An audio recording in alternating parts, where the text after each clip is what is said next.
And then I'm just going to read us in and do your intro and then invite you to share your story. Okay, perfect. Hi, Lissa, it's Jana, and I'm here with Laura. Is it Laura or Laura? Laura. Laura Valentini. And I'm going to go ahead and just get her read in, and we're going to go into her podcast feature. So 3, 2, 1. Hello and welcome to Oh My Health, There Is Hope. I'm your host, Jana Short, and today I'm here with Laura. I'm saying it wrong. I'm already saying it wrong. Her name is so beautiful too, and she says it even more beautifully. Laura, oh my gosh, we're going to start all over. Lissa, Laura. Yes, it's Laura Valentini. I'm going to change the way it's spelled so I pronounce it right. Okay, so 3, 2, 1. Hello and welcome to Oh My Health, There Is Hope. I'm your host, Jana Short, and today I'm here with Laura Valentini, and I'm still saying it wrong. Laura began her career in law, supporting women who were victims of trafficking into prostitution and domestic violence. For over 2 decades, Laura has trained formally and informally in many healing, creative, and transformational modalities. Laura's life work has been dedicated to healing and transformation, and it is the expression of her personal, spiritual, and professional journey. Laura recovered from cancer, depression, and alcoholism. These experiences led her to want to support others in their struggles. Oh my goodness, to me, you're like a superhero. And I feel like you should be one of those women that come on here and need a cape, because that's an incredible story already. So thank you so much for being here and for letting me slaughter your name. Thank you. Thank you for having me here today Well, with you. we love sharing stories of hope on this show. And I know it already can tell that you have a powerful one. So do you mind sharing that with us today? Yeah, sure. I'm just going to take a second just to think where to begin.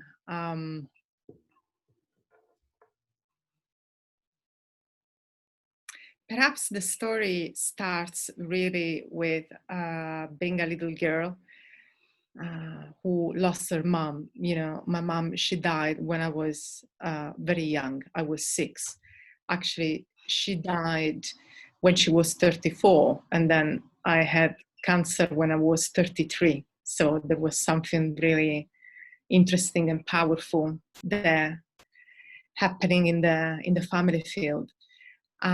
But I chose to start the story by remembering this very young part of myself and this little me, this little person, because the first years of my life were spent with this longing for my mom who wasn't there.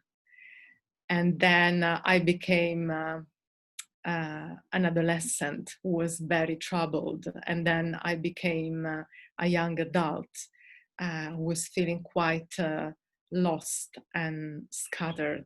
And I ended up so easily in those days in quite difficult situations, you know. I had very little sense about myself and not a great sense of boundaries, and I would end up in the classic abusive relationships and all that kind of stuff. And I had a quite weird vision of life. I remember I was in my early 20s, and my belief and my feeling was that I was doomed. You know, I was in my early 20s, and I would think that there was no hope actually for me.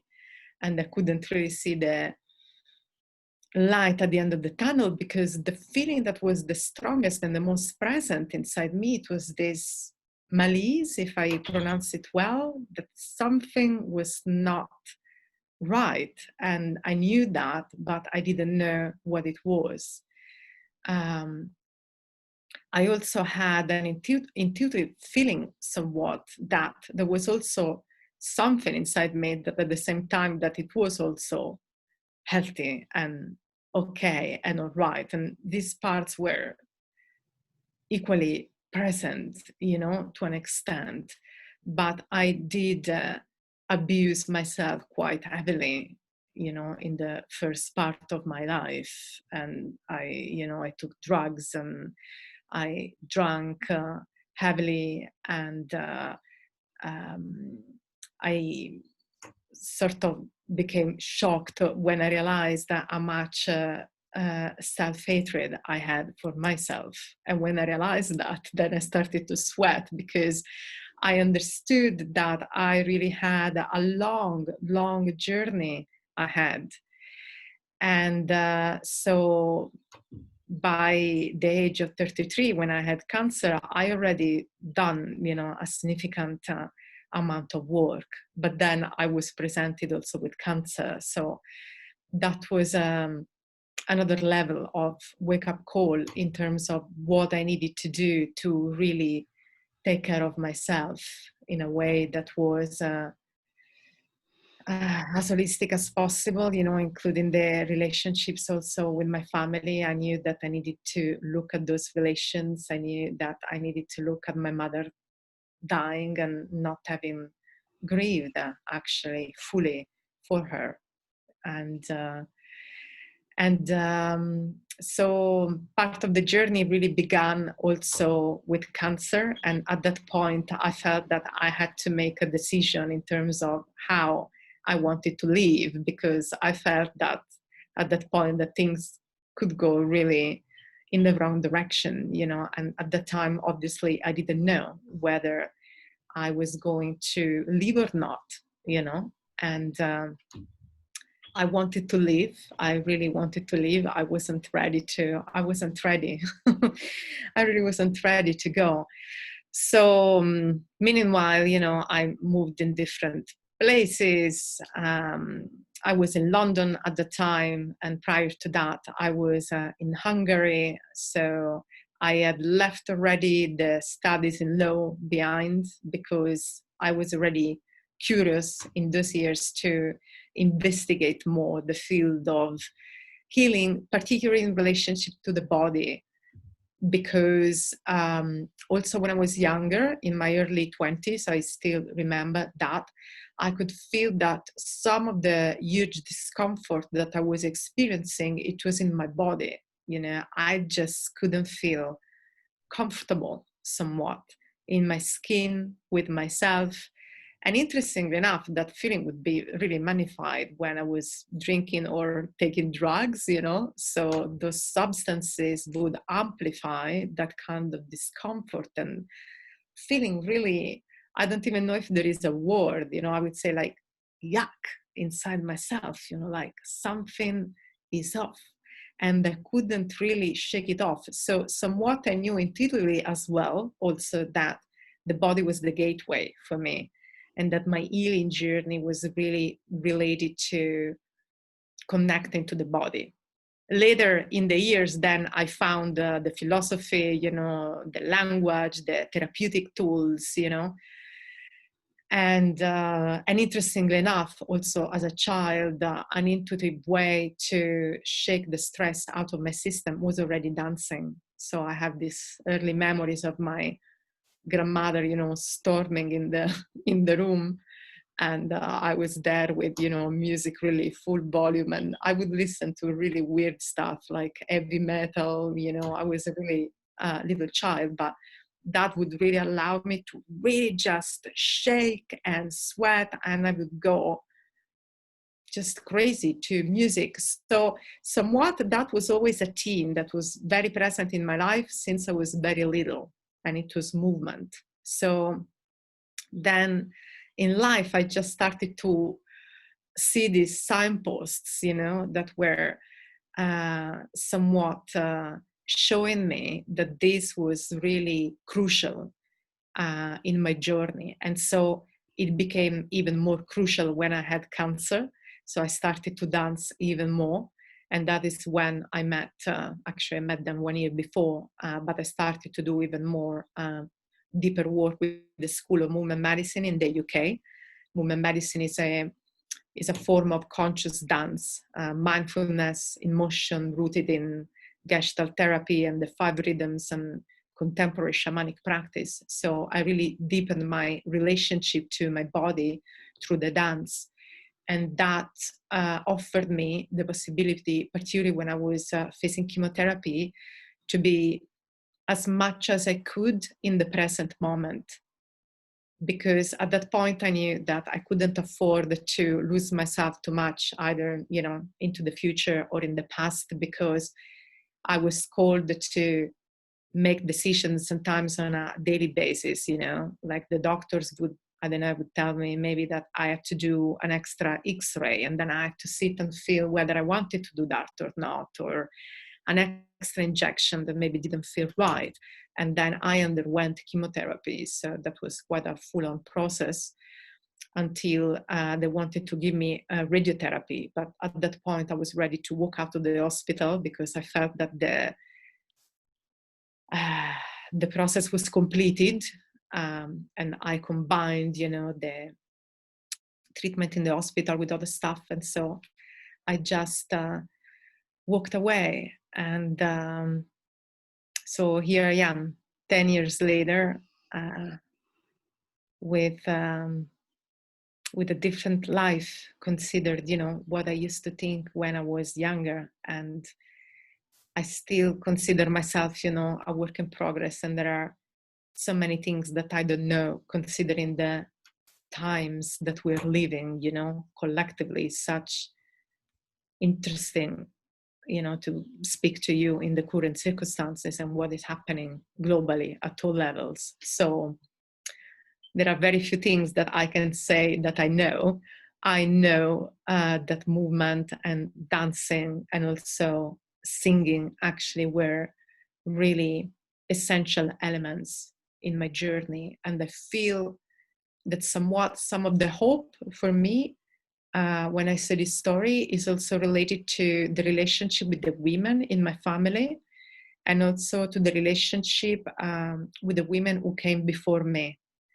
So sometimes I imagine this journey as a metaphor or as a story where also the women who came before me and the lineage has been healed, so that what I expressed, my dances became their dances, my songs became their songs, particularly of the women who didn't have that freedom of expression, and their creativity somewhat got lost, between generations for a number of reasons, history, culture, Italy,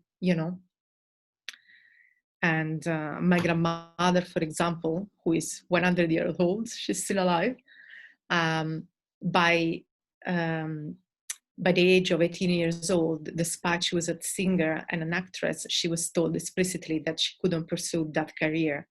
So that was in between the wars in Italy, World War I and II. And it wasn't just thinkable in that country, in that culture, because women who were actresses and, singers, they weren't good girls, basically. So either she decided to behave, or if she wanted to do that, she would have been an outcast. So I feel that there is something that is woven in this story that belongs to me, but ripples out. And when I include hope, I also hope that this is rippling out also for the future generations, so that what I inherited and the story of the women behind me can be changed for the healing, and for the well-being of the future generations, for my nieces. I don't have children, but my cousins have. So this is the way I like to say this story, when I use my imagination. Yeah. I love that message of the ripple effect, because it is so true. What you're doing will put a ripple effect out. And when you think of what your grandmother went through, and we have so much change now that we're able to express more than we were before. But can you imagine what the next generations are going to look back and be free to do? So I love that you put that out there. How do you use your training now when you're working with other women? Mm-hmm. In various different ways, considering also that this is the COVID time. So I do teach in person. I'm not right now because of the current circumstances. So I teach movement medicine to groups primarily, and classes and workshops and ceremonies have different formats. And I'm also working online. And in the meanwhile, because I had this curiosity, which still nourishes me. Actually, I trained, as you read at the beginning, in various modalities. So I studied also as a coach, and I graduated recently, and I'm already on a CPD training to bring more of somatics in my coaching practice, because my interest, it has been always the body. So also what I offer, it is body oriented, also in coaching. So in that regard, I work on one-to-one basis online. And then because also the coaching practice that I offer, it's body center and also trauma informed, then I weave in other things that come from movement and sometimes from voice work.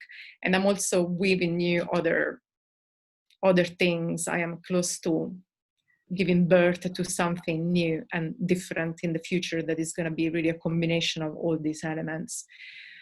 But my work in person, it's primarily with women medicine and with groups. So we would have a class where we, gather together and there is a warm-up, and then we dance following a structure, but also having a lot of space and freedom for improvisation and creativity, and that which really needs to arise in the space. And I'm also very aware of the conversation now, in terms of white privilege and what that means also in relationship to our bodies. So I am gently and slowly starting to educate myself more and with more depth, because obviously that it has an implication also and an effect on the understanding that we have of the body and what it means to all the trauma in the body and what the interrelation is with, society and relationships and racism and colonialism and all of that. In fact, I'm grateful that the training that I'm following, that is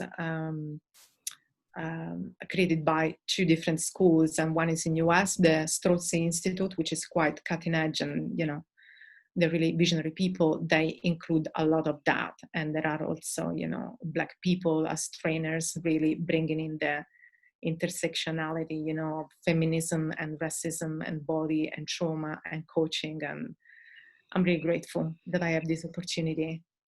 I wouldn't want to think in the future not to become an ally. So that is also some of the hope that I have for myself and for my work, to be also rooted in justice. One of the things I want to applaud you on is that you realize the ability and the necessity of going out and continually educating yourself, learning more modalities, learning more about how the human body and mind connect. And you do that. So I applaud you for that, because I meet so many other experts who learn one thing and that's all that they can focus on. But that one thing doesn't necessarily help every single person. One of the things you touched on was women with trauma. And I want to really ask you a couple questions about that, because I run into a lot of clients who don't understand the connection between physical or mental trauma. And it doesn't even necessarily have to be yours. It could be a trauma from your mom, your aunt, your sister, that really still threads through our being and creates this problem within our bodies and our mind of becoming like not worthy, feeling self-hate. How do you help women with that? Well, that is one 1 billion, as they say, question. It's very complex and it's very simple. It depends also on the situations, and it depends also on the format, on the platform that I'm using. So it is different if I am just, for instance, working with movement medicine, and that could be a 2 hours drop-in class, for example, versus offering, ongoing support with coaching practice. So if we look, for example, at the simple possibility of moving our bodies, that is already something very important and basic that any of each of us can do, because starting from the simple, observation that everything in life, it is movement, even when we think that there is no movement in our bodies, actually there is, until we are breathing and our heart is beating. So life, it is movement. And whatever picture we have of stagnation or being stuck, that is another way to describe a situation where there is no movement. So if I am in a class and if I am teaching movement medicine, there are a lot of things that can be implicit, that are behind my teachings, and I don't need to share explicitly if I am in a context of a 2 hours class, because that would be too heavy, and people don't come to a 2 hours class to work out their trauma. But it doesn't mean that behind that there isn't an understanding. So at the basic level, movement is healing. So Gabrielle Roth, who was the creator of the 5 rhythms, she used to say, put your body in movement and your psyche will heal naturally. That means to an extent that sometimes we don't even need to know. We have the tendency of wanting to understand everything, also healing, which is wonderful sometimes, to integrate also from the cognitive point of view, but we don't need that all the time, because sometimes healing, it's an experience, and so it is connection with whatever we want to call that which is greater than us. And also in Gestalt therapy, and also Gabrielle used to say that energy moves in waves, right? So what it means, it is that through movement and a very simple class, we are supporting the nervous system to activate and then to relax.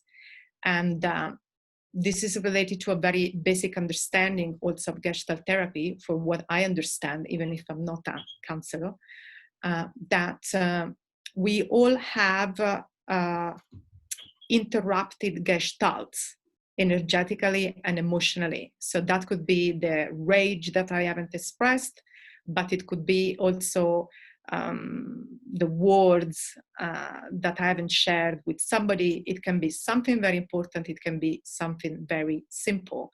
So when we cut this natural way of the human energy, to move, then we are interrupting something. So the basic understand behind that, it is that through movement, we simply are bringing movement, and flow to that which it has been interrupted. And it doesn't mean, as I said before, all the time that we need to know that. So this would be the very basic, super level that I bring to a class, and I don't need to talk about it, And then there are other things that we do, based also on the studies, phenomenal, Peter Levine, who wrote, Waking the Tiger. So when we dance, we do a lot of shaking practice, for example. So that is a way to literally shake things out. Peter Levine studied this for, I believe, more than 4 decades now.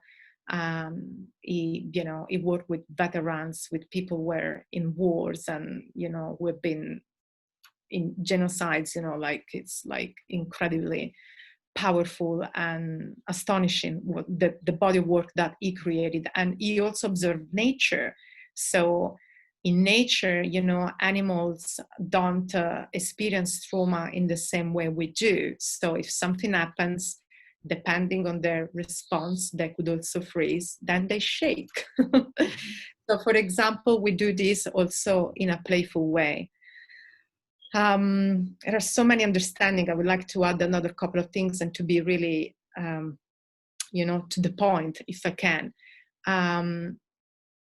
It's coming to the mainstream understanding today, how the nervous system works and, what happens with the freeze and fight or flight response and all of that. And when that happens, and it is obviously much more complex than that what I'm about to say, I'm just simplifying just for the sake of clarity and talking.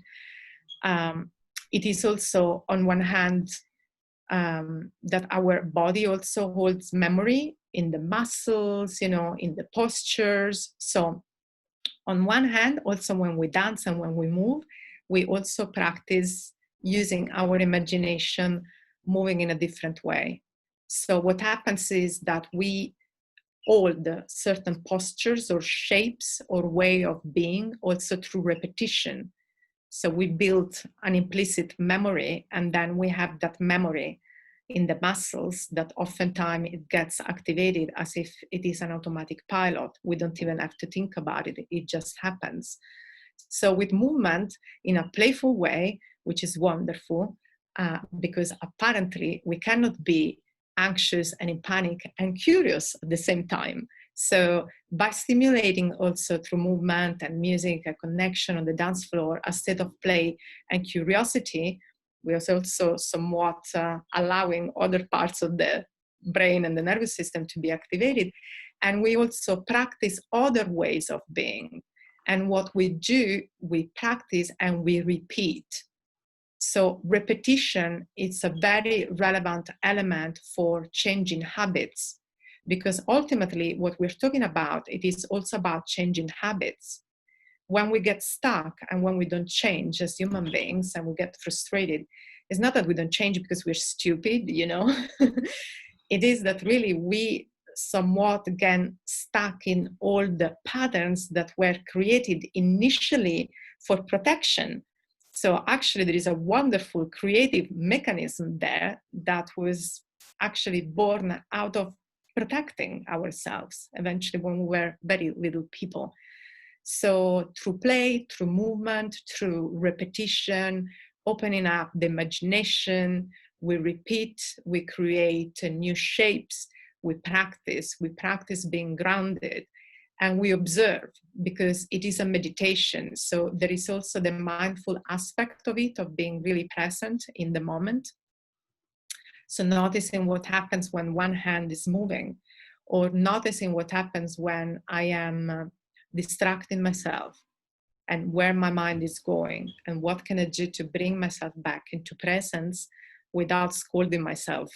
I used to know that part very well. I still do it. I can do that very easy, like bam, bam.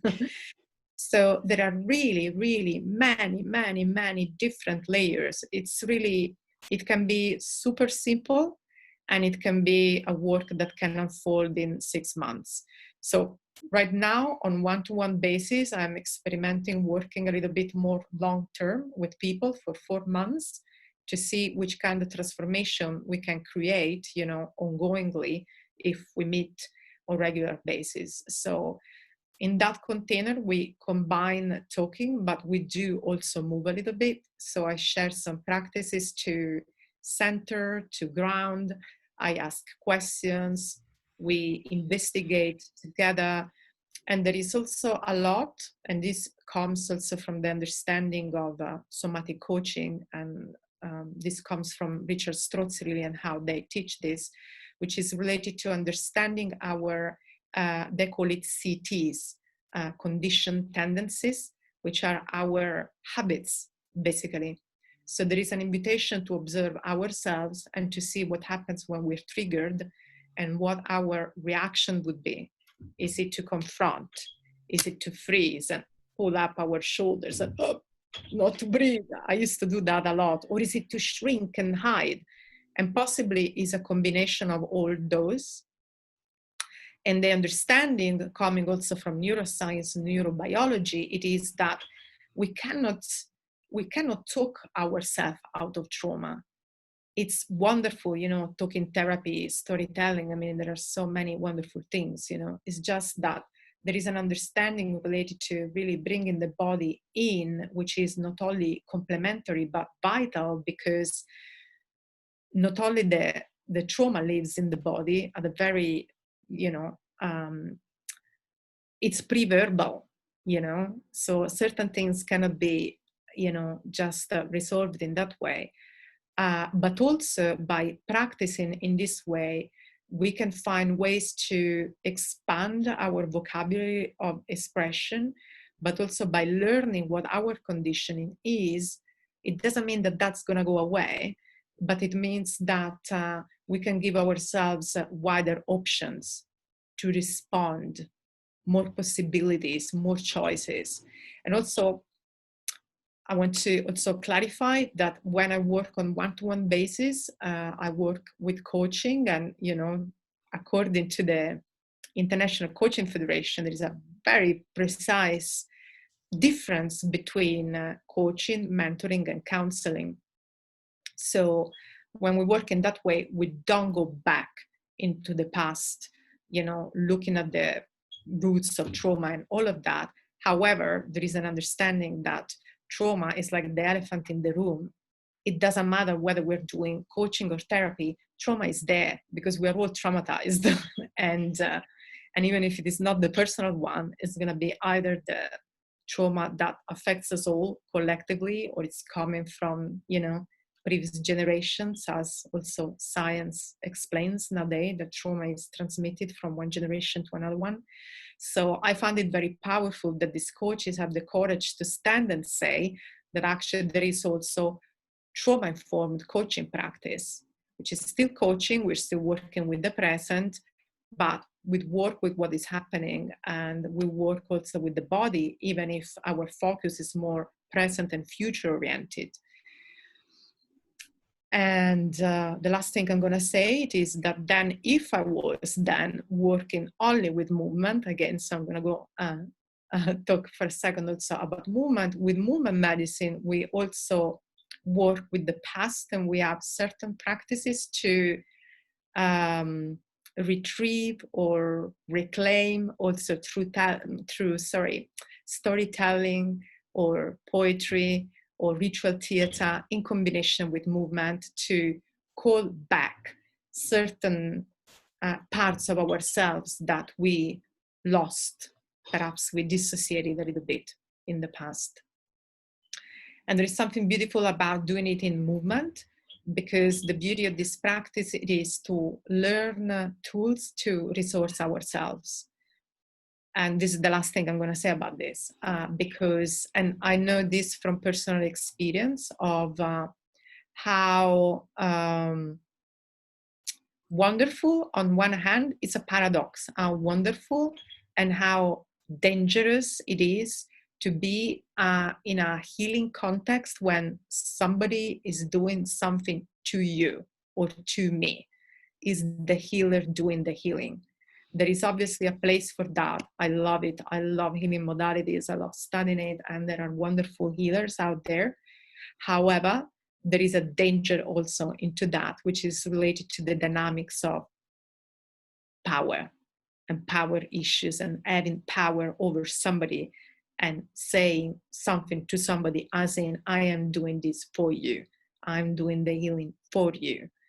I'm calling back for you that piece of your soul or whatever, or I'm sealing the hole in your aura, or I'm cleaning your chakras, whatever, you name it. So there is something really powerful about learning resources for oneself, knowing that there is a place for healing, for therapy, really, I don't want to dismiss that, but there is something powerful about doing that for ourselves, so that we do become the healers, we do become the medicine, we do the work for ourselves, and we resource ourselves. Wow, that was amazing. Let me tell you, I had no idea what you were going to talk about when I first started, but I'm 100% like, I just want to tell everyone a little short story. When I was in the hospital and dying, and I was so sick, I was there 2 months, I had a nurse who spoke like you. And I couldn't walk because I had too many IVs hooked in, and I had nasal tubes and tubes in my lungs, and I really couldn't move. She would come in and whisper in my ear on her ship, let's move, let's get up and move. I've got you. And she says, if you're moving, you're not dying. And she would take my hands, and like we would do a little twist. I would stand out of bed because I couldn't walk, and she would hold me, and we would just like twist back and forth until I was too exhausted to do it anymore. But I got in bed and I felt the surge of energy. I felt like it didn't last very long, but here's the thing. Each time we did it, it lasted longer. I could do it for longer, but my brain was moving in that forward healing instead of lying there dying. Mhm. And I loved her. And she just kept talking, we're going to move. We're going to move something today. Like, and she would talk about movement and healing. And I was really grateful to her because even coming home, I was really weak and I wanted to get out and move. And I would take my oxygen tank and I would walk like to the driveway and sit and get up and walk back. And the next day I might walk to the end of the other driveway and sit, walk and come back. And then the next thing you know, I was running a 200-mile marathon with my daughter. So yay, movement gets you, it just does so much for you. And it's true. If you're moving, you're not dying. You're moving Mm. forward. So I had no idea. And when you're talking about it, my heart was like soaring, thinking, oh my gosh, I love this. It's beautiful. Mm. Thank you so much Thank for sharing that with us. And that you. is amazing. I want people to understand like how easy it is. It's something you have control of, something Mm. that really costs you nothing. You don't have to get a lot of equipment and things like that, that you have power to create that change inside of you with things that you've been given from birth. So it's pretty awesome when you can use your own tools to create health and wellness in your body. How Mm. can we connect with you? Well, I have my website that is called Elemental Soul Medicine. That's another work in progress, but it's there. You can see it's me. There are a couple of nice pictures of me in nature. And I have a Facebook page with the same name, Elemental Soul Medicine, that is more related to the work I do with coaching and healing. And then I have the page which is more for movement medicine, which is sound, voice, and movement medicine with Laura Valentini. I love it. I would definitely start stalking this lady because she's incredible. And I was so surprised when you started talking about that because I don't understand the science by it. I just know it works. And my body was, yeah, let's do this. It like just knew that this is what you need. Yeah, I didn't know either what I was going to talk about because actually I wasn't even sure. I wasn't even sure that we were going to do the recording tonight, you know. And usually by the time of this day, because we have this time differences 9 after 9 here, I'm sort of tired, you know. So I think that I am in between that state where I just had to surrender, you know, and trust that what I was going to share, it was what it was meant to be tonight with all the tiredness, without planning too much, you know, what to say, without thinking too much about it. Well, your message is exactly what it needed to be tonight. So I'm so grateful you went with it and shared it with us. Thank you. Thank you.